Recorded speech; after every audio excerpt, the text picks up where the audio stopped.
आपण पाहत आहात नाशिक खबर न्यूज, जनतेचे हक्काचे व्यासपीठ।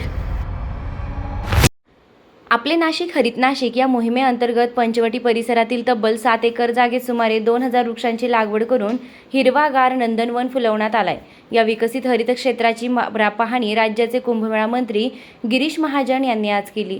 NIT महाविद्यालयाच्या पुढाकारातून नाशिक महापालिकेच्या जागेची स्वच्छता मोहीम राबवून वृक्ष लागवडीसाठी योग्य वातावरण तयार करण्यात आलं। महाविद्यालयातील विद्यार्थ्यांनी मोठ्या उत्साहाने पुढाकार घेत वृक्ष लागवड आणि संवर्धन करण्याचा संकल्प केला। यावेळी मंत्री गिरीश महाजन यांनी सांगितलं की नाशिक शहरात 15,000 वृक्ष लागवडीचा संकल्प करण्यात आला असून आतापर्यंत लावलेले 100% वृक्ष जिवंत आहे। शहरातील विविध ठिकाणी लावलेल्या वृक्षांची योग्य निगा राखण्यासाठी स्वतंत्र यंत्रणा कार्यरत असून सर्व झाडे उत्तम वाढतील, टिकतील असा विश्वास त्यांनी व्यक्त केला। येणाऱ्या काळातही नाशिक शहरात मोठ्या प्रमाणावर वृक्षारोपण करून हरित नाशिक संकल्प पूर्ण केला जाईल असंही त्यांनी स्पष्ट केलंय।